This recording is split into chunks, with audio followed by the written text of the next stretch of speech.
Hi everybody, and welcome to what's going to be the second lesson.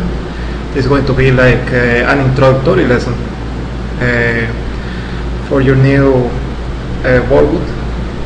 You already know it, we've seen it the last time. It's going to be prime time 2 again. This is going to be your workbook, and it's very likely you don't have it yet because we're just starting with the semester, and with all this stuff with COVID and the lockdown and everything's a mess. So I don't know if it is even able to, if you can still get it like already, or if you have to wait until it's sent from the school office. I don't know. We're going to be solving some exercises. Again, this is an introductory lesson. It's like the basics. It's not even chapter 1 yet. It's something easy to do. It's something we're going to be doing. Like these exercises we're going to be doing are on pages 5 and 6 of your workbook. So the first part of everything is going to be nationalities. It's something, like I told you before, it's really basic. It's something we already know, but we're going to be seeing it again, like some kind of feedback. So for nationalities, we have 4 kinds, which are 3 are regular, and then we have an irregular one which has nothing to do with anything. It's completely arbitrary. So the first kind of nationality is the one that ends with N. It's the name of the country plus the suffix "an". Like an example of this is Canadian or Colombian, for example. Then we have the name of the country plus the suffix "ish". As an example, we have Swedish and we have British. And the last one is the name of the country plus the suffix "is", which is ESE. And as an example of this, we have Chinese, we have Portuguese, Japanese, etc. And then we have the last kind, which is basically something that follows no rule at all. It's completely arbitrary. An example of this is France, for example. The people of France are called French. It doesn't follow the rule of "and", it doesn't follow the "ish", it doesn't follow the "is", it doesn't follow anything. Another example is Dutch. Dutch is the people of Holland or the Netherlands. It doesn't even have anything to do with the name of the country. It doesn't even sound like it, but that's the name of the gentiles. So basically that's what we have for nationalities. It's just those 3 kind of suffixes plus the irregular one. And on your workbook, the first part of it is pretty simple. You have to write the nationality of the country that you see in there. Basically, this kind of exercise will be, let's say, more troublesome in the classroom, because you have to think and you have to share with friends and everything, and you have to ask the teacher. You can still ask the teacher, by the way. You can still ask me. I will be answering all of your questions via WhatsApp, via email, via the platforms that the school is providing us, that with Doctor will be working soon. You can send me your questions at via any kind of contact media, and I will be answering. So with online lessons, it's pretty easy. Like you can look up you can Google it. You can say nationality of the USA, which is the first one, and you can Google it, and it will say the nationality of the USA is yada yada. And that's the way pretty much you will be doing this. I will not be giving you the answers. I will just be teaching you how it's done. And we have another one. I will choose a random one, Mexico. It will be pretty illogical that you know the nationality of Mexico, being as all Mexicans Well, I already told you the answer without worrying, Well, that will be covering pretty much everything that's nationalities. And the next topic we have is jobs. Jobs they're kind of difficult to teach. It's more like a matter of memory. It's basically memorizing all of the jobs. Like in here, we have some jobs that are pretty much not anything related to their name. Like, well, some others are, some are not. Like, for example, and I will say it in Spanish, ebanista. Ebanista doesn't sound like anything we know, but it's basically like a carpenter, like a more specialized carpenter. But some jobs are just like that. It's just a matter of memorizing it, like in every other language. For learning the basics, you have to have a good memory and have to read the words and say this word in Spanish means that in English. Like, for example, can as a verb means poder in Spanish, and as a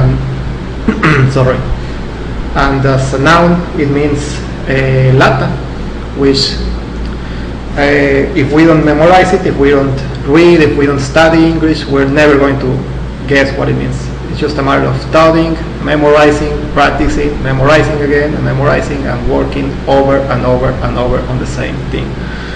So it's going to be easy. I'm going to give you clues, like I'm going to be saying it in English, but I'm not going to be giving you the subtitles. I'm going to be giving you the subtitles, but in Spanish. So you're going to have two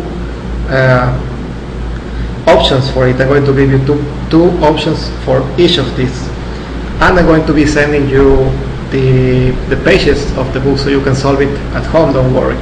So if you don't understand it yet, it's because maybe I haven't given you the pages. I haven't scanned them yet. So I will in a bit. Don't worry. You will be having the pages one way or another. I will be sending them. So the first word of the crossword says Bob draws pictures. So Bob makes his way by drawing pictures or painting. So either he is an artist or a painter. Number 2 says in here, Anne plays in films. Playing in films, for a male it will be an actor, or a performer, and for female it will be either performer, which is a genderless word, or it will be actress. The third one says Laura looks after sick people. Laura looks after sick people.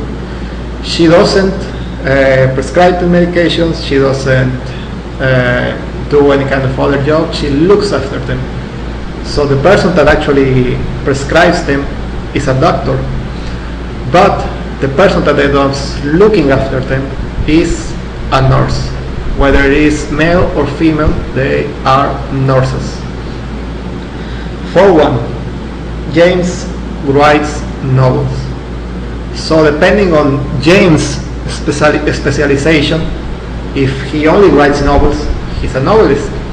If he writes all kind of other things like articles, other kind of books, columns, everything, he's going to be a writer. So depending on his specialization, he's going to be one thing or another. Number 5, and the last one for the jobs for today, it says Bill serves customers at a cafe. So depending on the way you want to say it or the way you want to name him, he's going to be either a server or a waiter. And by the way, waiter for female, it will be waitress. So they're kind of similar but a little bit different. Don't let that get you confused. So that will be covering what we have for jobs in here. Next thing, we have appearance. Appearance is basically another matter of memorization. So I'm going to be giving you, besides the exercises from the book, I'm going to be giving you some small how do I call it, some small pages with a few words, like we're going to see a really beautiful game, for example. I'm going to say beautiful at the bottom, or we're going to be seeing a very ugly witch and it's going to say ugly at the bottom. So it's basically so you know the words in English, like the adjectives or appearance. And the exercise here tells us to circle the old word out. Circling the old word out is basically just putting aside the one that doesn't match with the rest, that doesn't fit. It's like we have the colors, for example. We have red, blue, yellow, white, and all of a sudden we see, I don't know, television. So television doesn't fit in the colors. It's the old word out. We're going to have to take it out, or in this case, circle it. So let's start it. It's pretty easy. It's something kids do in elementary schools maybe. It's really, really easy. So we have hair. For hair we have straight, we have wavy, we have curly, and we have slim. Based on the subtitles we're going to be given here, you're going to be reading and you're going to be pointing the old one out pretty easily. You're going to say, oh, this one doesn't fit at all with the rest. So with the subtitles you're going to see it's much easier than it will be in person perhaps. These are one of the advantages of online lessons, and pretty much of uploading it to a platform like YouTube. By the way, I decided to upload it to YouTube because who doesn't know how to use YouTube? Even 2-year-olds already know how to use it. You just click on the video, play it, and you can read the subtitles at the bottom. You can just change the size, you can do everything. You can even see it on a cell phone, on a tablet, or a computer. It's pretty easy to use. It's probably the most universal platform we have right now during this lockdown. So, appearance. For the second one we have face. Face, we have mustache, we have arm, we have beard, and we have chin. Easy. Number 3, we have body. And for body, we have leg, we have feet, we have cheek, and we have hand. This one may be a little bit harder because they're all body parts, but one of them is not like the rest. 4, weight. For weight we have chubby, well built, thin, and short. This one should be more like body mass or something. I don't know how, maybe complexion. And the last one is age. We have young, we have middle-aged, old, and fair. Easy again. By the way, you may be seeing me that I'm looking this way over here, and the reason I'm doing this is because I have the book like over here, so I'm reading you from the book and I'm guiding you through the exercises, so I need to read from it, and my sight is not very good, so I pretty much have to be looking close to it. So the next exercise we have is rooms and furniture. This one again is pretty easy, and it's a matter of memorization. It's just vocabulary. It's pretty easy to do. Just do it again and again and again, and by repetition you're going to memorize those words, and next time you see living room, for example, you're going to know what it means. So besides the parts of the house which is the most common one, the one we usually spend the time talking with friends, with family, we get visitors in there and we usually tell them to just take a seat. It's going to be the living room, the main part of the house. And another very important part of the house, which is where we sleep, where we take a rest, we relax, watch TV, maybe play some games, depending on yourself. It's going to be the bedrooms. Some houses just have one, some have two, some have three, etc. And besides the living room and the bedroom, we have other parts like the dining room. The dining room is pretty much where we eat our meals. I don't know why it's called dining room and not eating room, for example, but who knows, it's just the name it is. And besides the dining room, there should be always close by a kitchen, because without a kitchen we wouldn't have a place to make our meals and eat them pretty much. We also have a very important place, which is where we clean ourselves, we brush our teeth, we go use the toilet and everything, which is basically the bathroom. Depending on the kind of bathroom, it could be bathroom, which has the shower, the toilet, and the sink. If it is only the restroom, if it is only the toilet and the sink, is going to be a restroom, which in Mexico and perhaps in some other Spanish-speaking countries is called medio baño. So the bathroom is basically un baño completo, I'm going to say it in Spanish, and the restroom is basically medio baño. And we have other kinds, like it is not used anymore, but in really old houses, like really old ones, mostly in mansions, where you had a lot of guests and they were going to have a big feast and eat a lot and everything in a big dining room. Very close by there was some kind of bathroom, but not a bathroom per se. It was called a washroom, which was pretty much a bathroom with only a sink in it and a mirror, so you can just wash your hands and just wash your face and everything. And then we have other kinds of bathrooms, like the ones we see at gyms, at some schools, which are called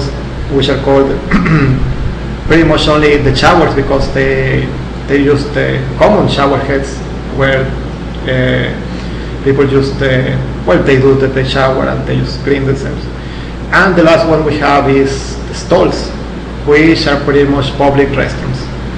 The stalls are pretty much just those toilets that are enclosed by each side by a division, and that's pretty much it. They have a small door and everything, so they're public restrooms. And going back to the house, we have the utility room. The utility room is usually where the washer, the dryer, and all the cleaning products and everything go in there. It's some kind of small warehouse sometimes for some houses. And we have the garage, which could be, well, some houses don't have it. They just have like a yard.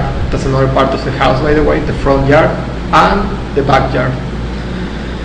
If I'm not forgetting anything, I would think that will be covered all the parts of the house.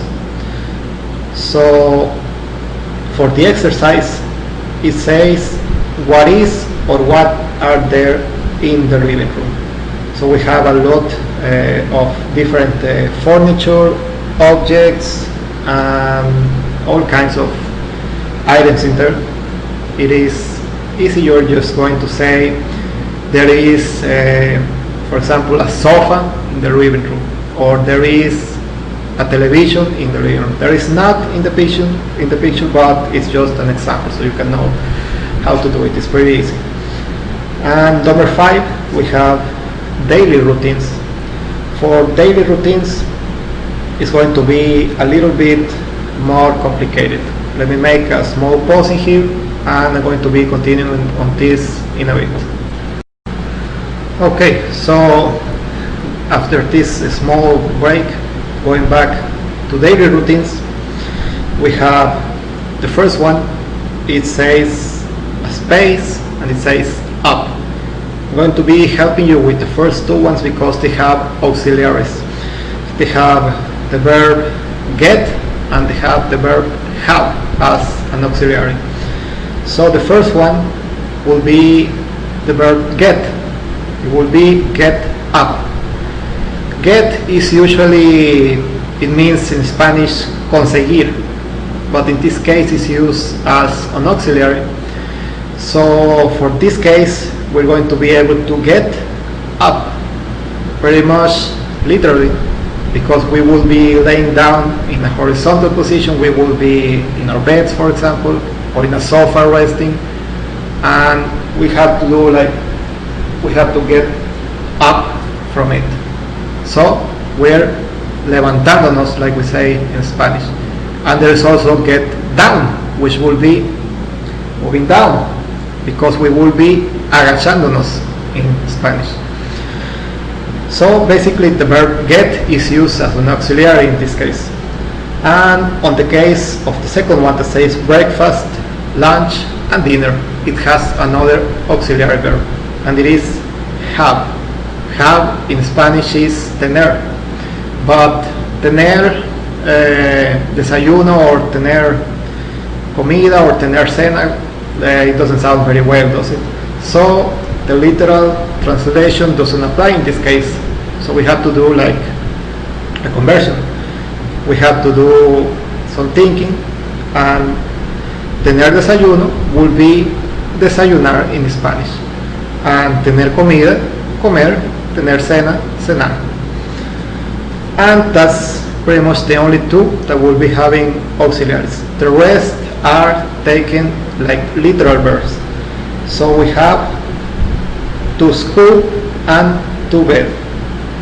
What do your parents tell you when you're late for school? They tell you, vete a la escuela, o ve a la escuela. Vete a la cama, o vete a dormir. So the verb vete in English will be, and you feel that. Then we have my homework. My homework is mi tarea. What do your parents tell you when you haven't done your homework? They tell you, haz tu tarea. So the verb hacer will be the one that we fill in there. Then we have my teeth, mis dientes. ¿Qué se hace con los dientes? What do we do with our teeth? Well, we basically los cepillamos. There is a verb in there that means cepillar. And the last one, by a process of elimination, it will be the only one remaining, but it says sports. So what do we do in sports? What do we do in basketball? When someone asks you, hey, ¿qué estás jugando, loco? So we ask, oh, sorry. We reply, oh, hey, estoy jugando basket, or estoy jugando foot, or any other sport. So jugar will be the verb that you put in the last one. Easy peasy. So going to the next page, we have exercise. Let me turn the page here really quickly. We have the time. Number 6, what time is it? And it's very hard to see the old school clocks in here anymore. Basically everything is digital now. But on the very old days, before computers and before digital screens and everything, pretty much every clock was analogic. So we have to know how to read the small hand and the big hand, and even the second hand when there was one. So for example, in Spanish a lot of people still say, let's do an example, 3:30. 3:30, media or medio in English is half. So 3:30 will be like this. 3 is 3, y is and media is half. So 3:30 will be 3.5. Same for 7:30, for example, 7.5. And if you ask a really old person, sometimes, what time is it? They will tell you something like, son las 7:45 o son las 7:03. Es lo más común que te responda alguna persona ya de cierta edad. So when someone elderly replies to you, it's son las 7:03. In English there is a version of it as well as 1/4, or for example 15 pasadas de las 3, which will be 15 after 3 or 1/4 after 3. And in case it says 7 3/4, 7 3/4, or 1/4 to 9, un cuarto para las 9. So basically in English we have quarters and we have hours. And when it is just time, like for example 9 en punto, let's call it, en punto in English is o'clock. So 9 en punto will be 9 o'clock. So 7 en punto, 7 o'clock. 10 en punto, 10 o'clock. And so on. You can also say it in minutes, like 7:45. 7:45 is 7:45. Or 8:15. 8:15. It's really easy. The only problem will be when there is these quarters and this house. But you can still say, for example, instead of 6:30, you can say 6:30. En vez de 6:15, this is 6:30. It's pretty easy, and you have to fill out the exercise in there, like what time is it? The first one says, I'm going to say it in Spanish so I don't give you the answer. It says 6:30, you have to write 6 and the rest. Easy. Next one, we have family. For family, we have, it says in here, the exercise complete the pairs. I'm going to be reading them to you in English so you can listen to them and kind of get an idea of what are they. They are as easy as can be. I keep saying easy a lot, don't I? So the first one says father or dad. It will be pretty difficult if someone doesn't know what the female version will be for that, which is the pair, which will be mother or mom. The second one, son. This one is a little bit more complicated in English. The word is daughter. Third one, husband. This one in English is wife, the female version. We have granddad, which the complete word will be grandfather. It will be grandmother, or the short version, grandmom. There's also gramps and granny, but they are more like an informal thing. We have nephew. That one is a little bit more complicated, don't it? And the female version is niece. We have cousin. Cousin is a genderless word. So cousin applies for both male and female cousins. So cousin will be remaining the same, not depending at all in the gender. We have uncle. For uncle, the pair will be aunt. My uncle and my aunt. And the last one is brother. For brother, it's pretty easy. It is sister. That will be covering pretty much everything from family tree. Well, there are more, but they are more complicated, and we're not going to be covering such complicated words like, for example, godfather or great grandfather or forefather or foremother, etc. We have the next topic, which is the weather. And for the weather, it says in here, label the pictures. For these are going to be a little bit more complicated. So I'm going to be saying them in English. You're going to listen to me and you're going to try to write it down. Okay? The first one, we have a guy who is sweating a lot. This guy is boiling hot. Number 2, we have a guy making a snowman. It says in here. Sorry, it seems in here. He is doing a snowman, but it is snowing on the back. Third one, we have a guy that is pretty much like, he's an ice pop now. He is in a freezing cold environment. Number 4, we have two people who can barely see each other, and this sometimes happens to all of us whenever we are getting up really early and going to school, either on a bus or on a car, etc. It is really foggy. Number 5, we have a guy who is wondering if he's going to maybe rain.